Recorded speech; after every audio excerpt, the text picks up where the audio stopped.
welcome everybody. I'd like to introduce our moderator, Kevin Donovan. The floor is yours. Thank you, Lucian, and welcome to IoT World Days. And thanks for joining us for this session. Energy industries, start small and scale fast. As Lucian said, my name is Kevin O'Donovan, and I'll be your moderator for the next 90 minutes. And I'm delighted to be joined today by Jesse Mehrhoff from Guidehouse Insights, from Pete Davies from Uniper, and Will Leonard from ABB. Now, this session is one of the sessions from the Digital Transformation for Energy and Utilities track happening over the course of the 2 days here on IIoT World Days. And this session is sponsored by Uniper and ABB. Now, before we begin, a quick overview of our agenda and a small bit of housekeeping.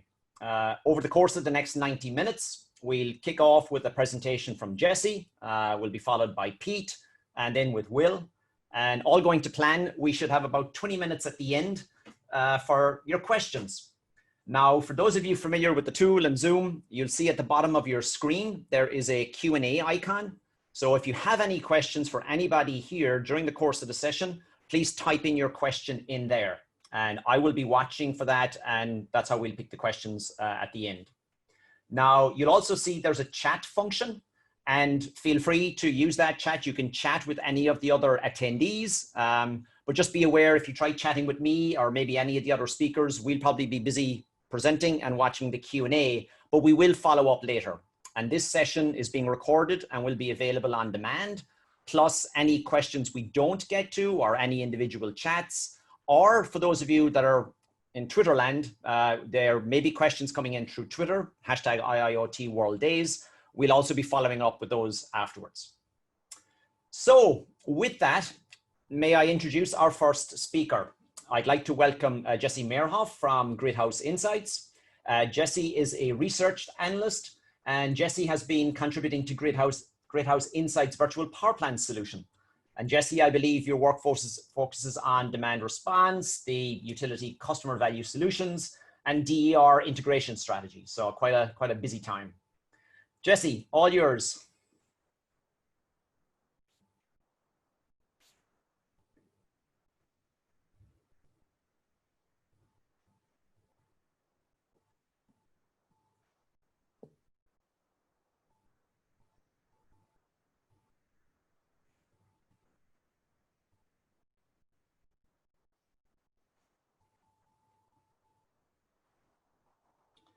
I think Jesse's just taken over control and your microphone is muted.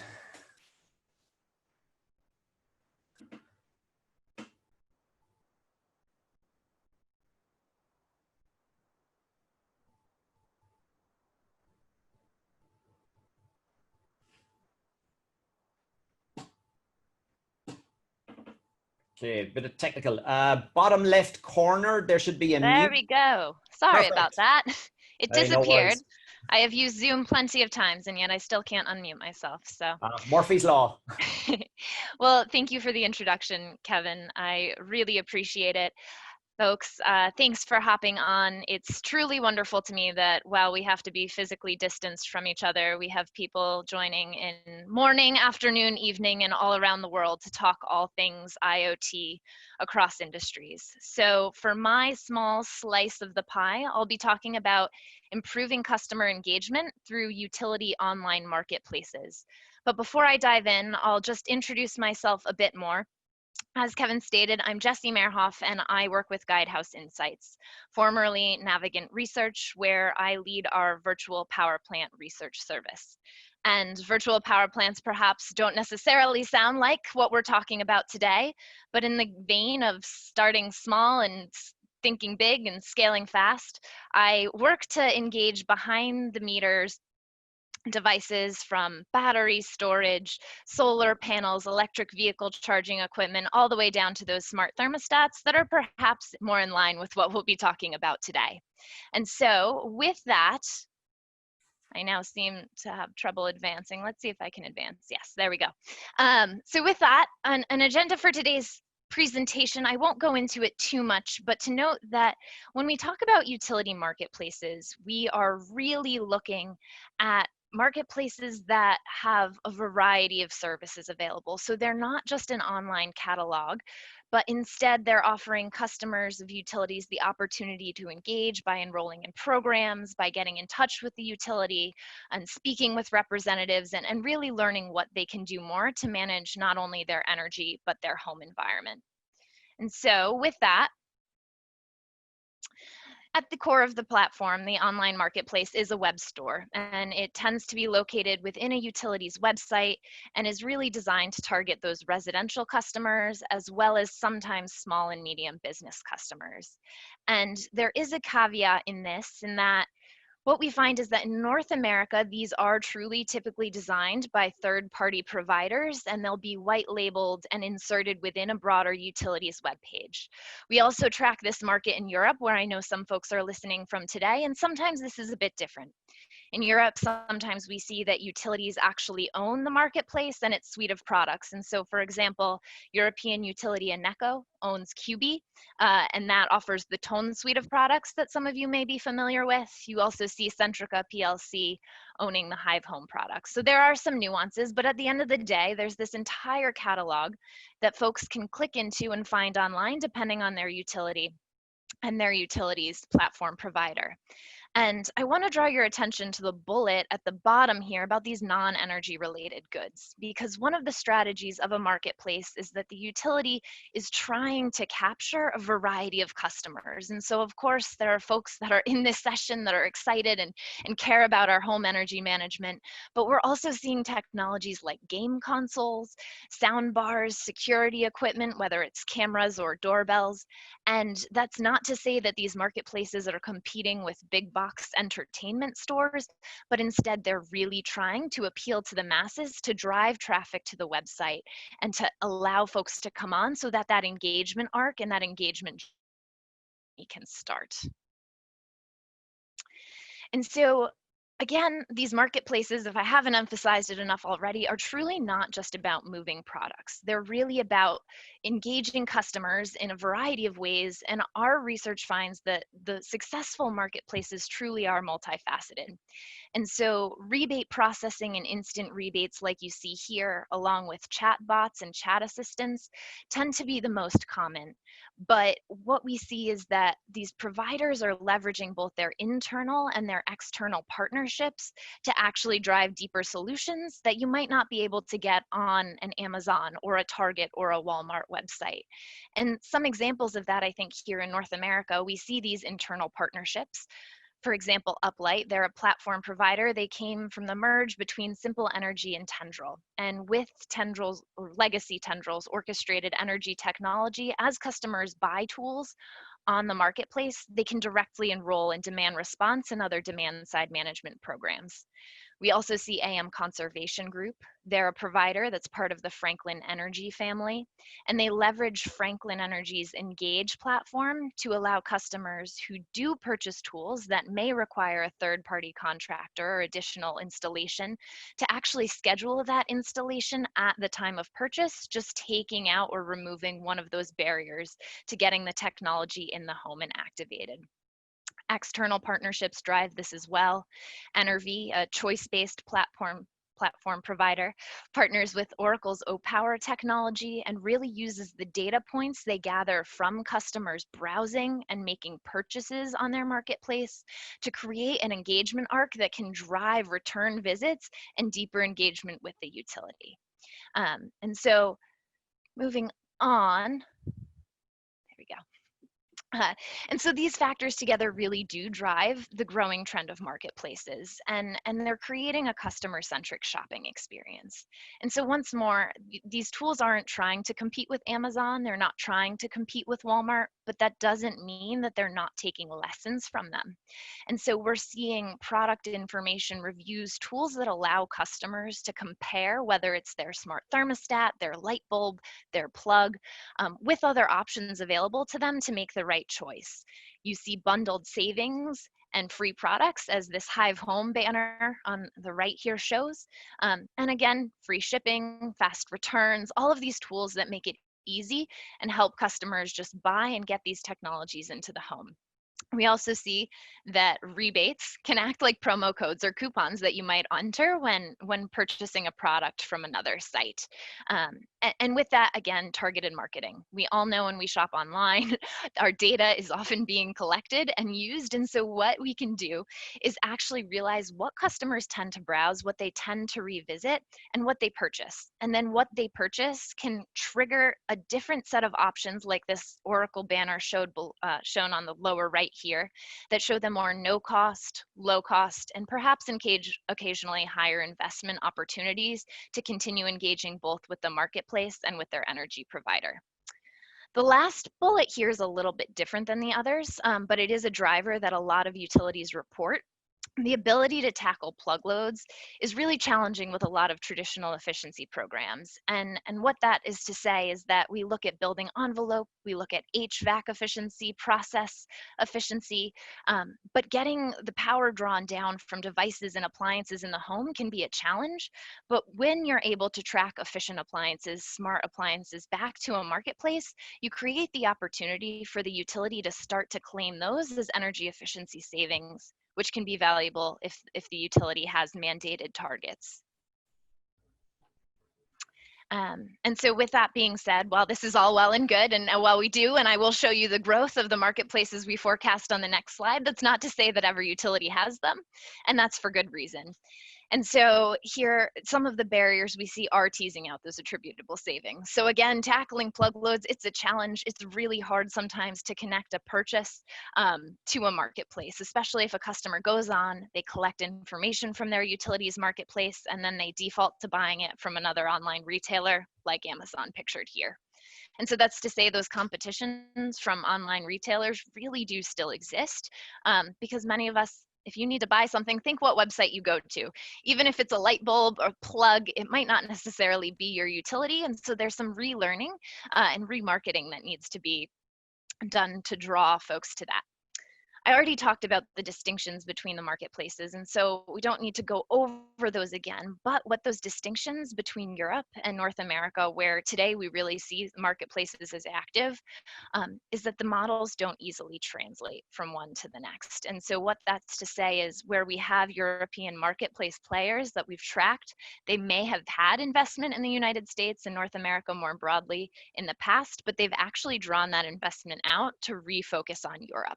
When we talk to providers in North America, they tend not to be thinking of going to Europe just yet, just because, again, their technology is really focused on the or the American or North American model, and wouldn't necessarily translate. And so what that means is we're not going to see big global players probably pop up in the next decade. And so the growth will be with regional business models at a more local level. Last but not least, final challenge here, this device creep. As Kevin mentioned at the start, I track a lot of demand response programs, and bring your own device, I think, is a hip phrase in that field. And this applies to that a lot, where someone may go on, they may know of smart thermostats, they may have a mom who has an old thermostat, she leaves the house a lot, she has high utility bills, and they all of a sudden see there's an instant rebate that makes this thermostat pretty affordable, and her birthday is coming up. And maybe they don't read the fine print, maybe they don't understand, but they also enroll that smart thermostat in a demand response program. They get the thermostat, the utility thinks they have that customer engaged, and then the thermostat gets shipped 2,000 miles, 2,000 kilometers away, where all of a sudden the utility has lost those savings. And so there are some challenges with navigating this landscape as well that different parties are handling differently, but do pose a challenge.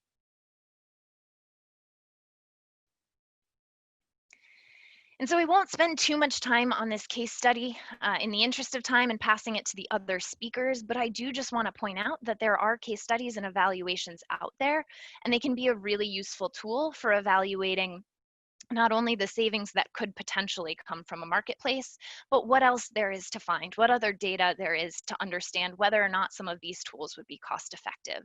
And so Opinion Dynamics recently evaluated the AEP Ohio marketplace here in North America. And there are some important findings, again, about what it's like to see these first-year savings. And when you think about how long these devices are in the home, what actual lifetime savings you can attribute to a marketplace and how that affects cost effectiveness. I think one other thing that's important to point out here is the difference in technologies that you're seeing sold on the marketplace. So by and large, we do see a lot of light bulbs, and then followed by thermostats. And in talking to one provider and doing some of the research on this topic, I was told that customers come to a marketplace for the thermostat and they leave with the light bulbs. And what we're seeing as these tools develop is that hopefully customers come for the thermostat, they buy the thermostat, maybe they get some light bulbs as well, but then they leave with that thermostat pre-enrolled in a utility demand response or other energy saving program applicable in their region.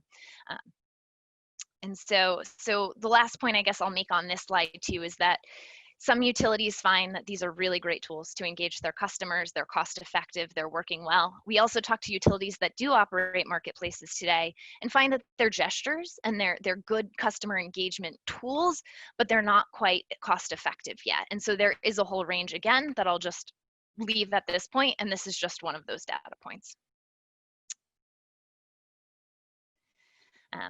But with that being said, by and large, I think marketplaces and their popularity are on the rise. And so we forecast the upcoming decade of marketplace engagement and involvement. And what we do find is that, particularly in the models we look at, the bulk of marketplaces will take place in North America. And what's not shown here, but is really also important, is that the bulk will still continue to target residential customers. These are largely designed to engage you in your home, your apartment, and maybe in your small business, about 13% of the time by 2029.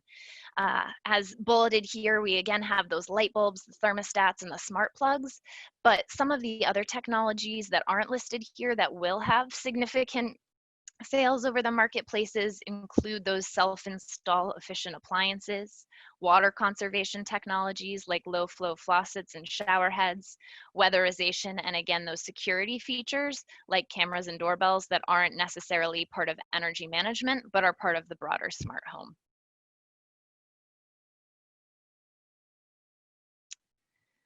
And so with that, I'll leave you with some conclusions and recommendations that we have for both utilities and their solution providers. But I want to close with the main takeaways being that we do see marketplaces as growing for utilities to engage with their customers. But beyond just engagement, this is also about boosting customer satisfaction. And so utilities and providers report that customers who visit these tools have much higher levels of satisfaction, and this can benefit utilities, for example, in North America with JD Power scores and Net Promoter scores. If their customers are happy, the utilities tend to be happier as well. But that is to say that the competition is still really big, and that growth so far has been slow and is picking up. And so to get customers using these tools, strategic marketing really is going to be necessary. You need to engage customers to get them to make that first purchase. And then from there, maybe they'll be more likely to come back and return. But with that, you know, we see growth, we see success, and I think this is a great way to, again, start small and scale fast. So with that, I'll close. I know we have Q&A at the end, and in the meantime, I'll hand it back to Kevin and our next speaker. So thank you so much. Thank you, Jessie. And yeah, I had never thought of the people going in and purchasing a smart thermostat for granny and posting it somewhere else. And yeah, the entire business model the utility had just went in the post box. Hadn't thought of that. Yeah. Okay, now as Pete gets set up with his slides, let me introduce Pete Davies. I've had the pleasure of meeting Pete a couple of times at various events in the real world. Pete is the Vice President and Head of Digital Engineering Solutions at Uniper. And Pete is the founder of Innerlytics by Uniper, which is a digital platform that combines Uniper's engineering expertise based on their about 100 years of expertise owning and running power plants with a drive for OEM independence. So Pete, over to you, sir. Thank you very much. First check, can you hear me? Yes, we can. Excellent. I've got past the first challenge. So yeah, as Kevin said, Pete Davis, I work at Uniper. I've worked on the boundary between business and IT in the energy sector, be it retail, trading, generation for the last 12 years. So I look forward really today to talking to everyone about how artificial intelligence, machine learning, in terms of kind of making this real. So I call it wizardry. It kind of appears like magic sometimes, but actually there are some technical roadblocks, and I'll really talk about how you can make that real for power generation. So Jesse's focused on retail. This is really a section on power generation. So I'll start off with just a little bit about Uniper to provide some credibility and context. Then I'll go into the roadblocks that have to be overcome, then some solutions to those in a summary. So Uniper is a large-scale asset owner and operator. We are in Europe, so we own around now 34 gigawatts of asset in mainland Europe and Russia. All the other white countries that are here on this map are where we provide energy solutions towards the power generation and trading sector. And this is just a general overview of the kind of assets that we have in our own fleet and the solutions that we provide. And I work in the engineering services, digital solutions area. As Kevin said, that you come from Uniper, but the name has got some long history. So the name has only existed for 4 years, but actually the pedigree through E.ON, through PowerGen, through Central Electricity Generating Board in the UK, has come from a long line of strong engineering and power generation. And that really allows us to take that expertise as a fellow asset owner and operator, remain independent from OEMs. So we've got all the major OEMs in our fleet, and we tailor what we have and our knowledge around personnel services for engineering related, and then the software aspect. And just to put that into some context, around 30 years ago, we started doing thermodynamic modeling, i.e. we built our own thermodynamic tools. 25 years ago, we did online vibration monitoring. 20 years ago, we did complex market modeling for Europe in the liberalization of markets and scheduling of assets. It's in fact more than 15 years ago, we did holistic risk management. So not just financial risk management, but technical, environmental, safety, and the resulting investments you need to make around that. 10 years ago, we started advanced condition monitoring. So what a lot of people call advanced pattern recognition or anomaly detection today. 5 years ago, we did maintenance optimization because of the flexible regime of our assets. And then 2 years ago, we started to bring a lot of that together in our single platform analytics. So a long pedigree. In each of these cases, we have made the tools ourselves because there wasn't a solution on the market at that time. So that's really our pedigree and history. And through that, there's some roadblocks that we've discovered around artificial intelligence and machine learning. So the first one is around low information learning. So most of you probably know that this is a duck-billed platypus on screen. Humans, we can see kind of what that is, what its purpose is, what it does, and make a rough estimation of what it is, even though it would be quite a strange animal. However, a computer is going to be thinking, wow, I've never seen this before. What is this? Is it a duck? Oh, well, does it lays eggs? Oh, does it fly? Oh, no, it doesn't fly. It can't be a duck. Oh, maybe it's a beaver. It has some sort of flat tail. Yeah, but it lays eggs. I don't understand. So the point here is, even though we've got limited information as humans, a computer needs a lot of information to learn, tens, hundreds of thousands of data points to actually learn. Just to take that a little step further, a segue here, one of the strangest human inventions for me. If a computer sees this, it's going to be thinking, what is it? Is it a bike? Is it a moped? I'm not really sure. Could possibly be even a skateboard. And at this point, it's never seen it before, so it has no real idea what it is. But as humans, we can see one or see two, and we've got a good idea of what this thing is and what its purpose is. So that's the first barrier. The second one is physics. Now, in power generation, you're talking about large scale, spinning heavy things operating at temperatures and pressures that are in the top 10% higher of the face of the earth in terms of what the extremities are. So if you take that in consideration, this isn't like doing machine learning, artificial intelligence with the retail sector, where it's okay if you get an 80% accuracy. When it comes to power generation, you really need to get closer to 90-95% accuracy. And even then, you're still going to need a level of human intervention, because safety is the most paramount thing when operating an asset. The third thing is around one of the beautiful aspects of the human brain. So some of you will be aware that our brain has a nice filter system. I call it the CEO brain. So it acts basically as a governance body saying, you're giving me all this information, lots of it's rubbish, some of it's pretty dark actually. The human brain does some really quite weird things. And it says, I'm not even going to allow that into my conscious to make a decision. So another way of looking at this is it's like a good quality coffee. Some of you will be just waking up. You don't want the grain and the rubbish in your coffee. You want it filtered through. So the brain is acting as this filtering function, which in the world of AI and ML hasn't really been properly solved, which is why when it comes to things like automated driving of cars, there's this huge ethical challenge around where are the boundaries and what's ethically correct. Humans, we're brilliant at this. So if those are the three roadblocks, taking them in reverse order of potential solutions, the first thing is these are really hard problems to solve.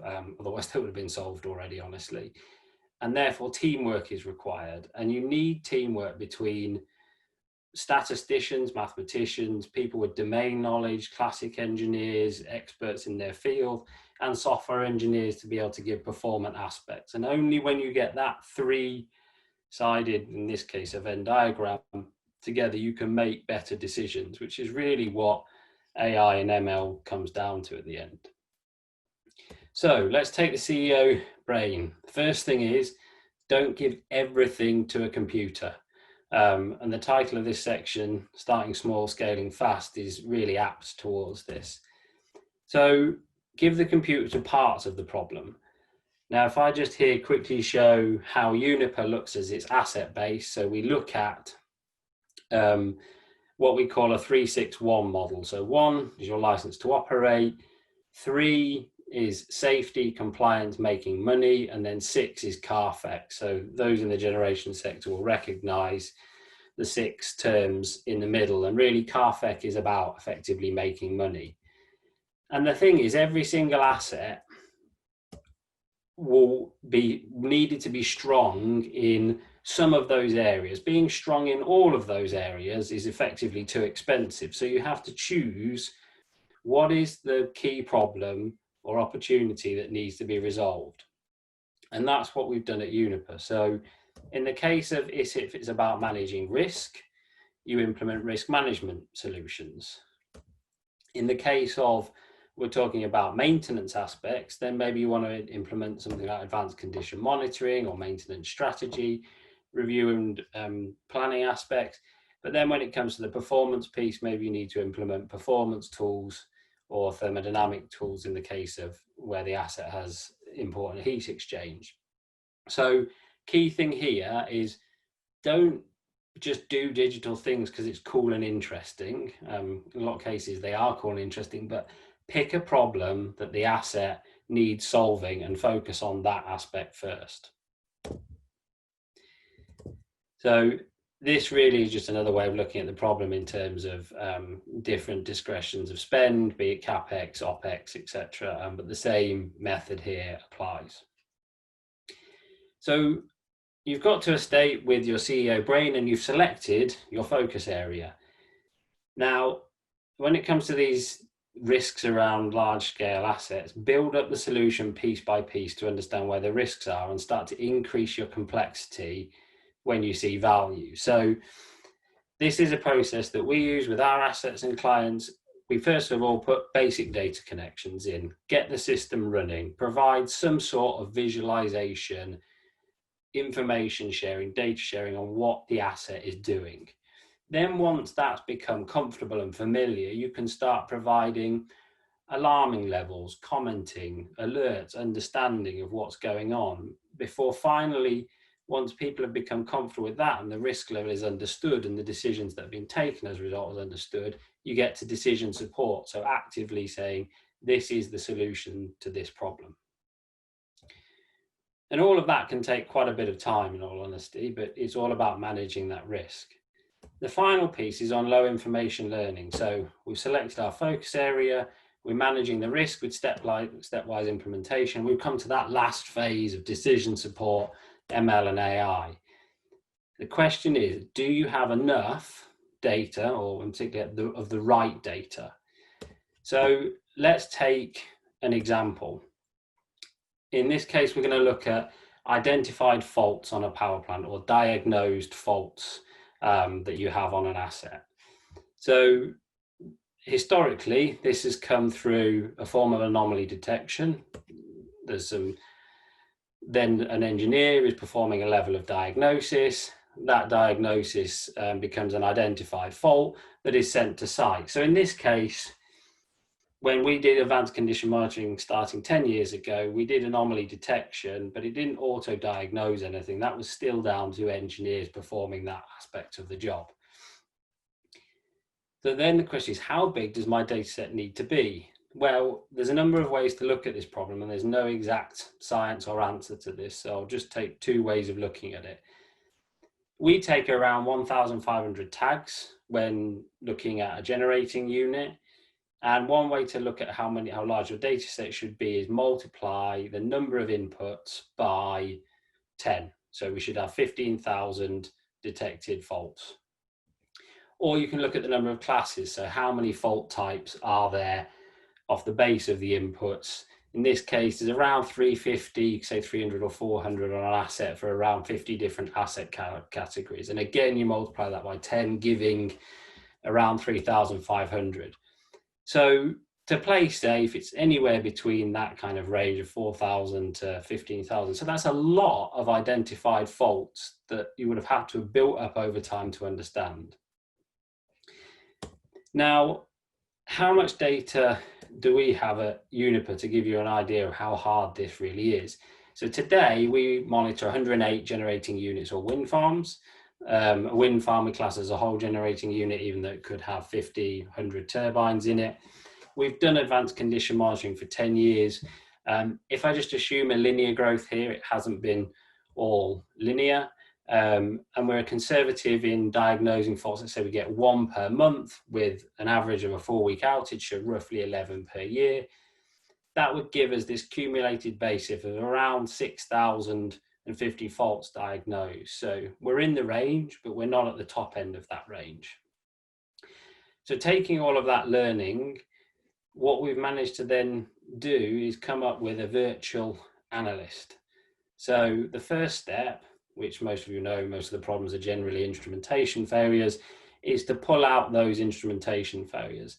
And the second one is say, well, of all those 6,050 alerts, diagnosed faults I've got, how can I look at the fault signature and say which of those alerts look like a historic one we've seen to provide advice? Then the final step is a fault tree. So some faults can override others depending on certain circumstances, and there's a bit of site knowledge, engineering expertise applied that needs to override some of the aspects of machine learning for either safety reasons or lack of information data available. And that's where we put a fault tree in to provide that final level of support before it becomes an identified or diagnosed fault. So this is where we've got to in Uniper. You can see we did start small. It was 10 years ago in the case of advanced condition monitoring when we started small with one site. We did anomaly detection. Over the last 10 years, we've built that up into what is now a pretty powerful set of tools. And honestly speaking, we never intended to build up all those alerts for machine learning, artificial intelligence reasons. They were built just because it's the good engineering knowledge capture thing to do. So it's a fortunate side effect that we've achieved. These are some of the savings that we, Uniper, have achieved on our own assets and others' assets. So appreciate some aspects of my presentation was a little bit kind of technical in some areas, but broad in others. But these are really some of the financial paybacks that we've seen on our own assets and other clients' assets. So in summary, to deal with the filter function, the CEO brain function, utilize the CARFAC methodology and focus on your value areas. To manage the physics side of things, you need to step by step go through the process and manage the risk. And then to utilize the low information learning, you might need to extend to broader external data sources to actually achieve what the world has seen in, particularly in the retail sector and particularly in the home sector, around the benefits of machine learning and AI. So that concludes. Just like to thank you all very much for your time. We'll be taking Q&A at the end, so please everyone use the Q&A chat if you've got any questions, and Kevin will do his best to moderate us at the end of this. And back to you, Kevin. Thank you, Pete. And yeah, there's a couple of questions popped in for you, but I'll save them for later. You can do your homework. You can start looking at them now. Yeah, there's more popping in as I'm speaking. So yeah, so for everybody out there, as Will just gets set up and gets his presentation ready, if you have any questions for Jesse, for Pete, and now for Will, please do put them into the question and answer. And as Pete said, that's how we'll kick off the discussion, towards the end of the session. So with that, I would like to introduce Will Leonard. Will is the Asset Performance Management Product Manager at ABB Energy Industries. Will, you have more than 10 years experience at ABB, and you've been working with industrial automation companies and academia, industrial stakeholders, doing a lot of stuff around innovation and skills and business partnerships. So over to you, sir. Thank you very much, Kevin. Okay, so first of all, can you hear me okay? Perfect. Okay, so so my talk here is about taking the pulse of your operation in energy industries. So leveraging the data that might exist to start small and scale fast. So in our industries, in the energy industries in which we work, there's no secret that there's so much information available. So Pete shared that in his presentation with Uniper's example. It can quite often raise more questions than answers. So during the presentation today, I'm going to talk about, well, how is it actually possible to create real operational value from this data, from this information? How can we get access to that data securely? And then what a lot of energy operators are asking us is, how can we leverage this data to actually streamline and make a difference in the operation? Okay, so in keeping with the theme of the track, we want to see how we can start small and scale fast. So how do you think big, start small, scale fast? Well, actually, it's about taking a different approach to normal. So we can learn here from many smaller companies. So instead of heading straight to where you want to go long term, we actually have the opportunity to break our goals, obviously, into smaller steps, and then first start with something that you really need and something that you really understand. And frequently that's something that's really not too complex, but then it allows you to mature and learn through the process. So you can kind of climb this ladder of value creation. So it's not about deciding I want to do predictive analytics across my entire fleet, across all of my plants that exist in the world. It's important to recognize, in fact, where you are right now, what's critical to your operation, what information you already have, and how can you leverage that. And that's going to be a theme of really my presentation. And it's about understanding, you know, what is causing me pain. So what is really going on that's costing me money, costing me output in the farm. So as we move to the next slide, so in the operating space in energy companies, it's about accessing and contextualizing that OT data. So typically you have data from OT systems. So they might be things like pumps, motors, electrical devices, the control system. But frequently that information, that data remains trapped or is cumbersome to move up through the network layers.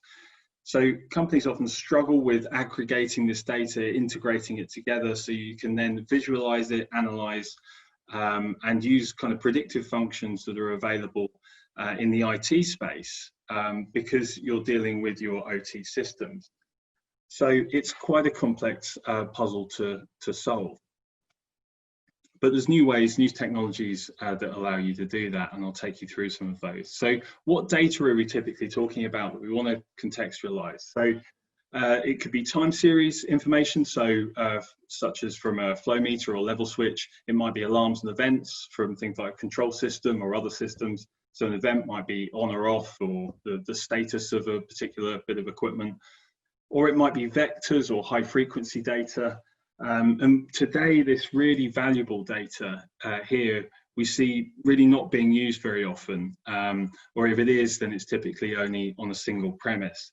It's really used seldom and with great level of difficulty, but it's frequently needed for this data insight, and can often, when you can leverage the tools that exist then in the IT space, you can really get further, deeper insight into this data to support you in problem solving. And then, of course, it's really important that all of that data sits in the same objects and kind of structure that it exists within your plant. So the context is really key. And quite often you can lose that context as you pull the data up. And it means that you need to re-engineer the entire structure again. So what's the normal path of getting to this data? So the traditional path you can see along the top. And so typically from OT systems, you would need to go through 3, 4, 5 layers of networks. And in each network layer, you've got firewalls that influence and filters that data.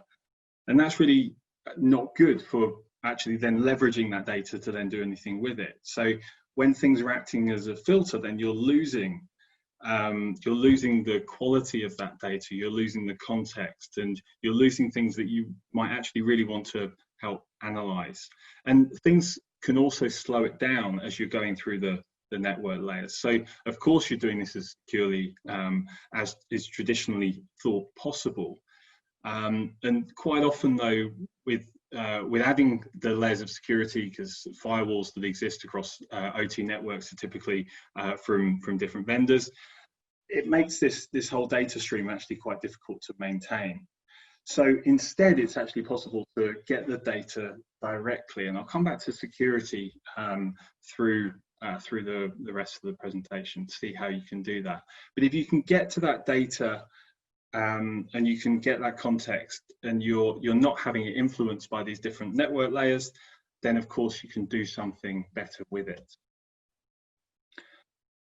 So an example from a site. So here is some data actually from a temperature inlet to a compressor.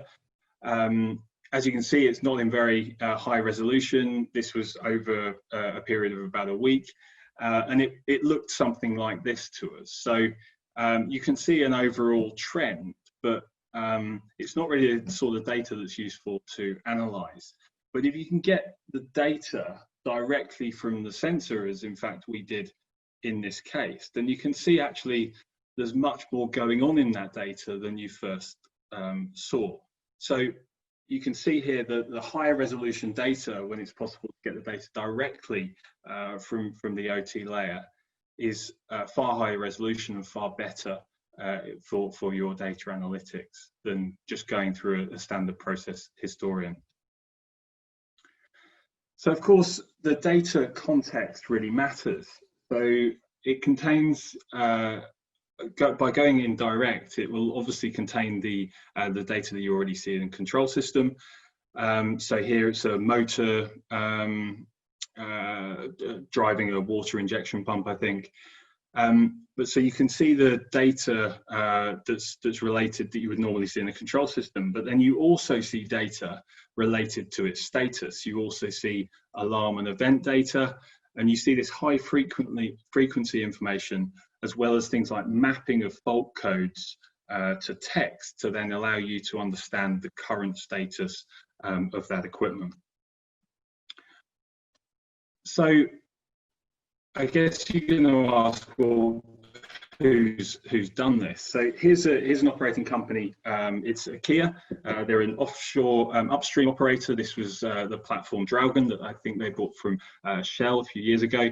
And IKEA are a very kind of innovative, lean operating company to maximize the value of the assets, the resources that they're extracting. And they were keen to innovate and to be able to work with the data that they didn't previously have access to. They'd only had data from a process historian, data from the control system, and it meant that they weren't able to identify opportunities for improvement in the kind of speed at which they would like to. And so we delivered the solution to them using Edge components, a product called Edge Insight, in 6 weeks. And the reason it was 6 weeks is because it took, I think, 5 weeks was lead time on the hardware component itself. But here they got the process data, the alarm and events, and they were available then to all the users within IKEA, as well as then selected partners. And that's a really key thing here, is that it's not just about an operating company having access to this, but IKEA and other companies are increasingly looking to leverage that supply chain to identify opportunities for improvement, and using some particular equipment domain expertise, for instance, they may have, coupled with then the operators' domain expertise of the production environment, to then work together on the improvement loop. So there's about 5,000 tags that are streaming across this one, and they've got access to other components like high-level analytics tools, trending tools, and they're able to start with an overall picture, bring all the data together in the right context, and then start to tackle some of those improvement opportunities, such as plant reliability, pump reliability, and tackle particular equipment issues in this improvement cycle loop. The first objective was to bring all the data together.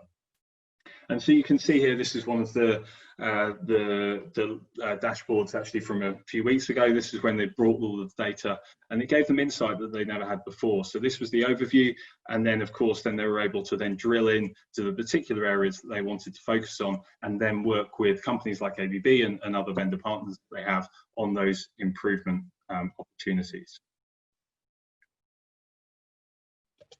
So security, of course, is a big question. So if we're not using this traditional approach and we're getting data out directly, then how are you affecting the security? And of course, these are highly critical systems operating in a highly hazardous environment. So security is of utmost importance. So the software that's installed uses a number of different things that act effectively as proxies. It's also secure by design effectively, so it's only designed to stream the data. It's not designed for any control functions at all. So it uses a series of, it acts as a proxy, uses a series of authorization and encryption technologies, and importantly, the technology that's used on the south side that collects the data is different to the software that then passes that data up.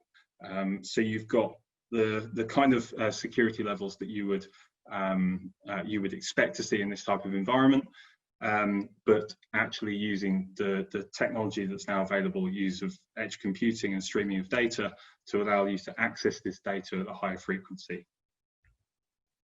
So it's not all about technology though, it's also about this improvement loop. So working collaboratively, this is something that IKEA wanted to do and was really important to them. They saw the opportunity to work with vendors in a very different way. So instead of a straightforward vendor and customer relationship, I want to do this project, it has this objective, go away and deliver it to me. Actually, by using the data that you have access to from this data stream in a collaborative environment alongside vendors, then you're able to bring them into the feedback loop and iterate and scale and identify opportunities for improvement and have them working on that in real time, and therefore very quickly. So it's about using the data to identify opportunities and working collaboratively with companies. So it's this change from kind of this vendor and customer relationship to this iterative scale. So it's bringing a whole new philosophy actually and collaborative working in this agile framework that many of us are very used to from a software development. But you're moving from that traditional R&D process where you really only have a couple of options to try and work faster, work harder, to actually being part of a collaborative relationship where you can iterate and get better and better insight and better improvements. So bringing the end users into the loop with a service provider to test and develop through this feedback loop cycle. And that's delivering value much faster, and that's an example of how to start small and scale fast. Thank you. Thank you, Will. And just as we get set up here for the Q&A, so I think everybody's coming back off mute, and I think Lucien will put us back in the screen. But Will, a quick question, if I may, because I wrote down the same thing. And a question came in here from Hugo Jorg Muller. When you say tags, what's a tag? So tags on equipment might be something related to your I/O, for instance. So tag might be, it's a piece of data attached to, say, an instrument value. So an instrument value could be a tag. Okay, so it's more than just an endpoint or a sensor. It's a piece of data from that sensor. Yeah. Okay, thank you. Okay, right. So we have Jesse, Pete, Will, and I see Lucien's with us as well. Jesse, a quick question for you, if I may. I find the whole thing with the marketplace is fascinating because it's a whole new way of innovating.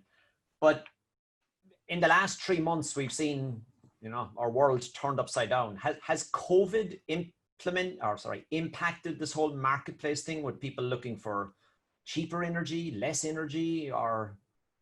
Yeah, it's interesting. And I think you bring up a really good point in that, we did a lot of this research right before COVID crisis hit. And what we've found after, and there are many articles, I'll point everyone in the audience to on LinkedIn about this, is that when COVID hit, you're right, all of a sudden, it pairs with these economic challenges that a lot of utility customers or retail supplier customers are facing. And at the same time, while those challenges are there, these suppliers, these utilities do still want to be viewed as an ally. And so I think we found that there was a lot of massaging around the language, right? We didn't see marketing going out that was pushing customers to buy. But at the same time, in talking to a lot of these providers, all of a sudden they did notice an uptick in the number of clicks, and in some cases, the number of purchases on their marketplaces, simply because all of a sudden customers are worried about finances. They want to save more on their utility or their energy supply bills. And so engagement with marketplaces actually did increase, is what we're finding qualitatively, and we'll be doing a little bit more research to see if we can get some numbers behind that. Okay. And I suppose a question to both Pete and Will, given the whole social distancing and you can't fly around the experts anymore and stuff, did IoT enabled everything play a big role in the past couple of months with your companies? So for the Uniper assets and for our clients' assets, yes, the existing base has utilised more. So for example, we had to push an outage out at our Grain power station in the south of England, which is a gas turbine. And we had to push it's a CCG2, we had to push the steam turbine outage out. And the only reason we could do that was because we had advanced condition monitoring and vibration monitoring on, and we were working closely with the operator to provide warnings when they were getting early rubbing ahead of the control system to avoid trips. So through that process, we were able to push the outage out 4 weeks for the partner suppliers to have their teams available to come on site. So that saved us gained us a significant amount of money because we were still in the market earning revenue. So we would have not been able to do that if we didn't have the digital solutions in place. And the second thing is, because people can't have experts to site, they are much more reliant on the data information remotely. So it becomes the first point of choice about what's happening rather than the experts around, which is quite a change, to be honest. So it's been really material. Okay. And Will? Yeah, so again, kind of a bit of a mixed picture, but exactly as Pete said, we've been finding that companies that want to move out their turnaround, they need to be aware of the status, they need to be aware of the integrity to be able to make then that informed decision. So being able to reliably have access to that data, so you can say, yes, I can make that decision because I'm aware of the status, I'm aware of the integrity, is really important. And so we're seeing a lot of demand for the type of solutions that would give you that assurance that you need to make those decisions. And also to enable companies to kind of operate or maintain in a slightly different way. So we have, of course, seen some companies, some industries also stop things because they're under cost pressures. So it has been varied, but in looking to try and stop things or to rather put things out, being able to make that informed decision, data is very valuable for making those decisions. Okay. And Jesse, if I may, I'll come back to you in a second. There's another question in here about fragmented market, but just kind of staying on that theme, there's a couple of questions in here from, I think it's Parveen Singh and a few others, but I kind of paraphrase a few together. So for people who have digitalized and done a lot of the work, so Uniper or with ABB clients and, so you've got the data, you've both given examples that we had it and we can do stuff. For people that haven't started any of that yet, how long does it take to get this stuff getting value back for them? Or is it like, come back next year? I mean, what a big question. I mean, so the great advantage of going later is you can do this faster than the predecessors because others have made the mistakes. So that's the first thing, yeah? You don't have to take 10 years that Uniper has taken. You can do it a lot faster. But the key thing for getting value for me is going back to my presentation, pick a problem or an opportunity. Focus on that, get the equipment, get the data, start to visualize it, share that information, then start to make some analysis of it, then get into your machine learning, artificial intelligence, decision support space. If you don't go through that stepwise process, you risk either over-promising or jumping to some sort of weird AI ML answer that isn't actually helpful. One of my favorite examples of AI ML gone wrong is for a famous American supermarket, some experts decided that actually the best thing to do would be to put nappies, diapers, next to beer in the shopping aisles because people bought those two things together, which the data says that, but don't do it. Everyone would know don't do that. But if they'd gone through that process, it's unlikely they would have made that same mistake. So stepwise, you can get there quicker, and we do see paybacks. You're in under 6 months. Some clients have done it in 6 weeks. Some done it longer. I imagine, Will, you probably say the same from your experience with clients in payback periods.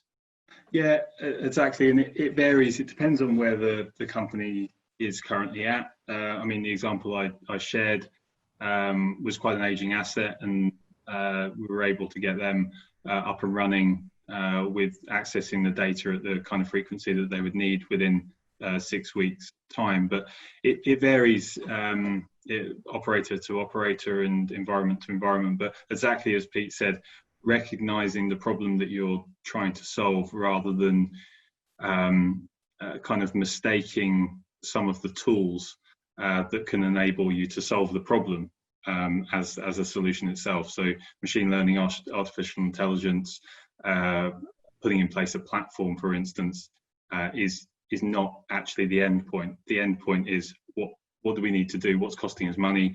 What do we not able to see what's hurting us from a availability standpoint, focusing on that problem and then looking for technology to solve the problem, but also recognizing that everyone kind of overuses it, but it truly is a people, process, technology problem as well. So don't just focus on the technology. Okay, but as you say, it's leveraging on, you're not starting from scratch, you're leveraging on the benefits of everybody else has done. So it's a go faster step. Exactly. Okay. Jesse, question down here from David R. Scott. You mentioned how it's such a fragmented market and different utilities are targeting their patch. If it's going to stay fragmented, or will there be more partnering, consolidation? And I think somebody else came up as well. There's a question here somewhere in terms of, will Amazon just do this for the entire world? How does this work? Yeah, I was glad you brought that up, Kevin, and thank you, David. And I believe Alistair asked the other question, and they partner together well. And, you know, to try to hit both in one stone, I guess, starting with David, specifically, I think that partnering is what we'll definitely see in the near term. We have seen consolidation, right? This is an active market. There are mergers and acquisitions. Uplight, again, Simple Energy and Tendril, great example of that. But the reality of it is that these platforms are complex. Understanding the utility or the retail supplier model is complex. And there are companies that are figuring it out, and they're out there. And so we tend to see partnerships happen a little bit more quickly, I think, than full-on consolidation to try to hit that. As it relates to, you know, is Amazon going to take over? At the end of the day, we're scaling fast, but back to the theme, it's starting small. And so anyone I talk to about this says right now they don't see Amazon as coming in and trying to compete with all of these other providers. Quite frankly, the reasoning typically is that these marketplaces aren't making enough of a dent in Amazon sales to have Amazon pull Amazon Web Services in just yet. So I do think we have some time before we're at that point, but I do think that where we have these core competencies where we are seeing success, again, what's going to drive this market are those additional services. And so where companies can partner to meet those and meet utility and the end customer's needs is where we'll be in the near term. Okay. And if I may express kind of a follow-up question on that whole marketplace, like, okay, I spend my entire time in the technology world. I'm a gadget guy, right? And I go off and I have more smart thermostats than I have boilers. I have a heat pump actually, but cut long story short. So I have all the gadgets and then I try and tie them all together, and I'm an IT guy, I'm an engineer, and I like, God, it's hard. So do you see, everybody's going after EVs now, and you have the whole green stimulus dollars and whatever. Do you see an EV as a service in this marketplace? Is that expanding this kind of market as well, or is it more smart home? Yeah, so I think smart home makes up the bulk of it, far and away. But that is to say, here in the US, EVs, you can see through some more choice-based marketplaces, which is a whole other swath where you're looking and you're able to compare, and then maybe you buy from a separate third-party person.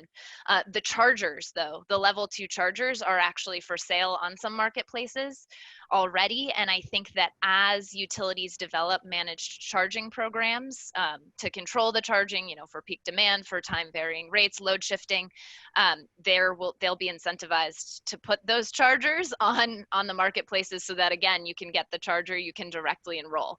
I think that'll take some time to really pick up, just in that, again, if a customer is going to buy something as big and expensive as a charger, they're probably going to want a little bit more than just a 5-star review from a couple of folks online, but it is something that we already see and will scale. Okay.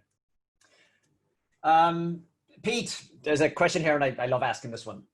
Okay, what's the difference between artificial intelligence and machine learning?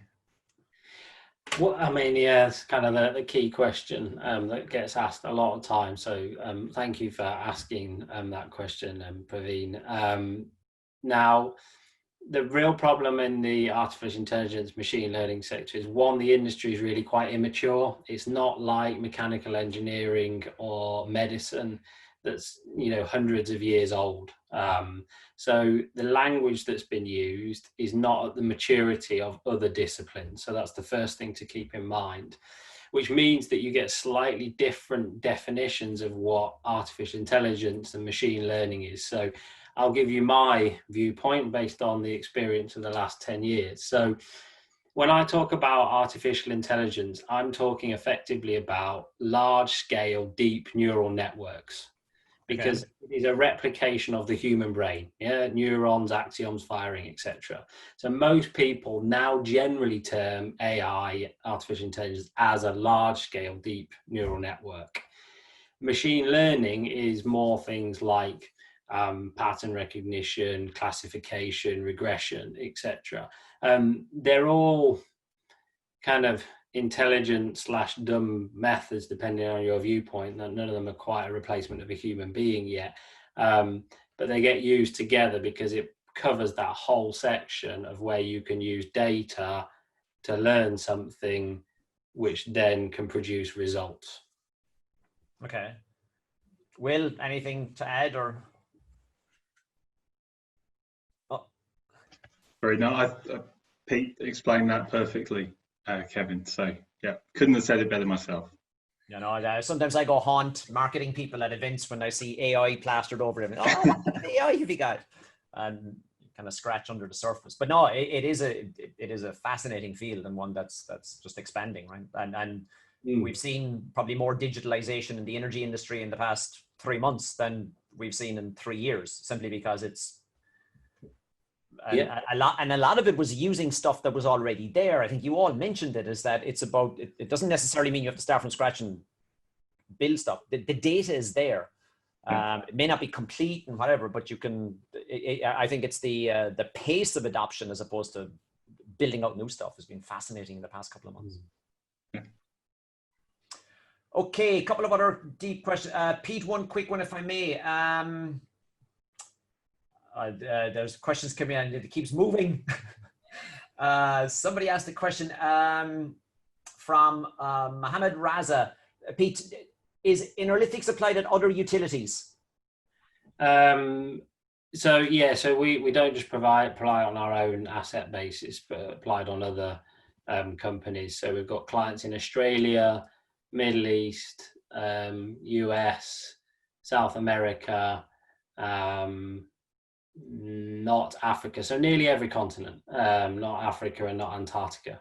About 50% of our coverage is non-Uniper assets, and that's really important for our own asset base because you get the knowledge and expertise, and it's very important for our clients' asset base because effectively they're getting knowledge, expertise from other similar equipment in different markets effectively, and some of those markets are ahead. So take, for example, Europe is a lot further ahead than Australia in terms of its energy transition. So in Australia, all the lignite hard coal assets base load all the time, but in Europe they flex, and in Australia they're going to start flexing. And how do they get through that journey quickly? Because we've seen in the US a number of assets have had to close because they believe they can't flex when they can flexibly operate. It's a kind of similar gain like the AIM example I gave with data. It's an expertise gain through having different clients. But I suppose if you look at marketplaces, if you look at what you guys are doing, a lot of it is down to it's a technology play, but it's down to the financials, because I can flex the business model isn't about just cutting an operational cost and having a cool toy. It's money. Okay. And with, sorry. I was going to take, you can already see it. So in India, assets are being requested to turn down by the local grid operator. And there is some compensation in some states, but not in all states. And you could see in the UK, National Grid has bought in last year the EFR, enhanced frequency response, effectively the batteries that were installed in the UK, 200 megawatts of batteries for, I think, sub 1 second response time, full load in 2 seconds, or it might be half-second response, full load in 1 second. So you can see markets are designing mechanisms to match that, and that comes from pressure from utilities and others to lobby and change those for good reason. Because if we want to get all this renewable power in, which we do, then we have to change our market mechanisms and our traditional assets to achieve that. Yeah, the amount of change required in for regulations and market models for flexibility, yeah, it's huge, right? Yeah. Will, one quick one here. So with a lot of this, with some of the case studies you showed, are you collecting that data in a new network, or are you pulling it through existing control systems? And so it's pulling it not through the existing control systems, although that could be an existing, that could be a data source rather. okay. But then we effectively install the software within the existing network architecture. So and install these proxies that go and collect the information in a secure way through some brokering software, and then pass that up. And someone also asked a question about, I think, what the difference between southbound and northbound is. So we may as well answer that in the same question. So southbound is actually going to get that data from these OT systems. It might be a control system, or it might be the equipment directly. And then northbound is then the software that passes that up into effectively your IT environment. Okay. And Jesse, something when you mentioned about the whole marketplaces, some of the work I've seen done, you mentioned the EV chargers. I've seen here in Europe some people setting up marketplaces, and it was like a kind of a little startup within the utility, just to kind of go, let's try and make some new revenue out of something. And then if you do the demand response, it's suddenly about, no, it's actually helping the guys balance the grid. So again, it's probably the drivers are the drivers different depending on the utility? One is just looking at it as a new revenue stream, and the other one is using it as a kind of a carrot and stick to manage the demand. Yeah, I think so. I mean, I think I mentioned in the presentation at one point, some utilities say this is just a gesture to our customers. We want them to know we're their allies. And then it moves all the way up to, like we said, where you are selling battery storage over it, where you are selling electric vehicle chargers or directing your customers to electric vehicles themselves. It could become a tool to get these folks engaged and enrolled in programs. And obviously where that will vary based on the utility is what other utility systems they have in place, right? Do they have virtual power plant software are they using? In the US, we have DERMS, DER management systems, GIS, ADMS. I could give you all of these acronyms, and all of those factors will definitely be a part of the play. And whether or not the marketplaces are able to provide or serve as an en route to provide those greater grid services, but it's something that utilities, I think, are thinking about. Okay, cool. Okay, so I think we have 8 minutes left. So I have one or two more questions, and then and I didn't tell you this, but I'm gonna come around to each one of you in turn and just ask you for your last words of wisdom in terms of, if you want to, start small and scale fast, what would you encourage people to do? So bear that in mind. But a couple of quick ones. Pete, question here in whatever, I think it was in chat or something. You had the 4 levels. Where do you think most of the industry is in your levels? What in the levels in terms of the data gathering, visualization? Yeah.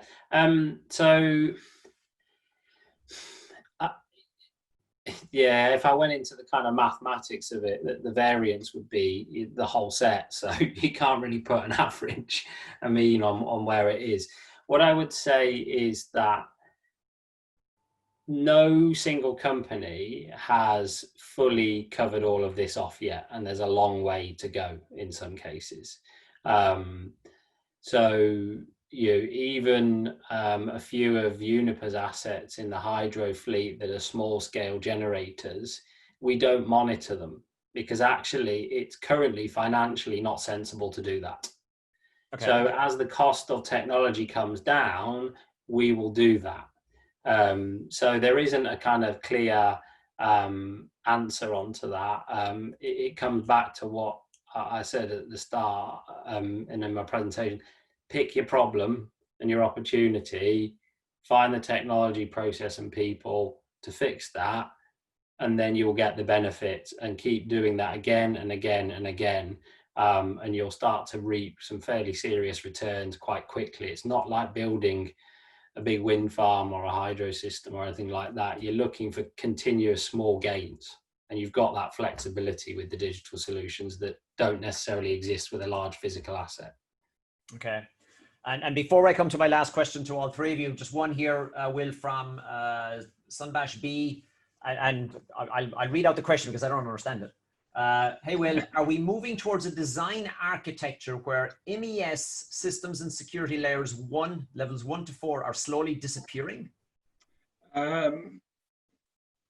So I don't think the security layers 1 to 4 are slowly disappearing. I think it's important to separate a control loop from an optimization loop.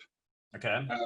And recognize that we're working in highly hazardous industries, typically in energy industries, and that the network layering and the architecture, the structure there is there for a reason in that control and safety loop. So I don't think that's going to change.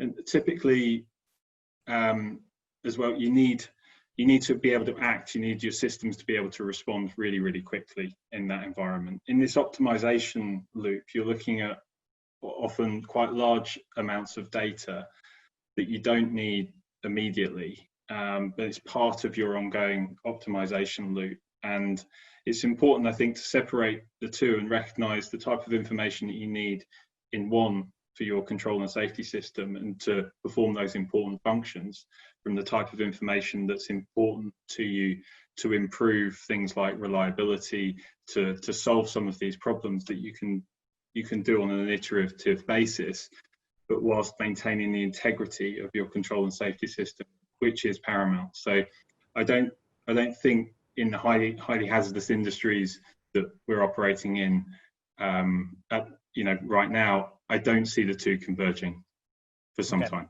It's possible, technically, it's possible, but I don't see that happening. Okay. Now, to the whatever 150 people that are still online with us, there's a couple of other questions here that we're not going to get to. Some of them are quite technical, so I'll let Will, Pete, and Jesse follow up with you guys offline.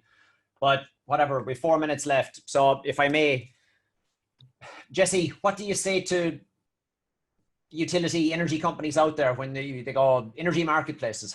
Where did they start? Sure. I'll make it big picture. So, we see that the proliferation of distributed energy resources coming onto the grid is far and away one of the most disruptive trends that these grid operators are facing. And the reality is, whether it's your vehicle chargers, your solar panels, whatnot, these assets can actually cause points of strain unless the utility or the grid operators can get a hold of them and manage them and obviously convey the value of doing so to customers. So dreaming big, we have these distributed resources everywhere, a clean grid, everyone is engaged. But in the start small side of things, as we've all said, especially in these past 3 months, digital engagement is everything. So with the marketplaces, starting small, getting the customers onto the marketplace, getting them to buy that first appliance, whether it's a light bulb, a smart plug, maybe a smart thermostat. And then once they engage, building that relationship, creating that customer journey arc to keep them engaged is critical, so that when they do hopefully get that electric vehicle or get that battery system, you have the relationship where they trust you and they'll let you tap into it to help manage the broader grid. Okay, thank you. Pete, people want to start with analytics. Start small, scale fast. And you have 1 minute because Lucian will cut us off.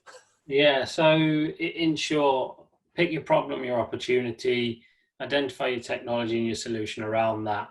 And reality is you'll have large data sets, but you won't necessarily have the right data at the end when it comes to some of the more advanced stuff. So partner with organizations that have got that knowledge, expertise, that have learned the mistakes, because the whole digital piece is advertised as really easy, because the Googles, Facebooks of the world, they make it look easy, but I'll tell you it's not. It's really, really quite hard. And there's a real skill in it, and the skilled people that do this shouldn't be underestimated. So partner with organizations to speed up your process, and they generally will. Thanks, Pete. And Will, your topic was leverage the data at your fingertips. Where did they start? So exactly. So use the data that you already have, but that you leave stranded in your OT systems and you're not using. So you can access that data securely now. But you also need to change your philosophy, as people are saying. So work together with companies that can support you with that. It is hard, but it is possible. So the technology exists, and yeah, update your people and processes accordingly, and you will be able to leverage that value. Thanks, Will. Okay, we're coming bang up on time. So come here, I would like to thank all the speakers, Jesse, Pete, Will, thank you. You guys were bang on time. And again, to all the folks that have attended, thank you very much. I understand the recordings of all this will be available to all the registered attendees via the IIoT website afterwards. So with that, thank you.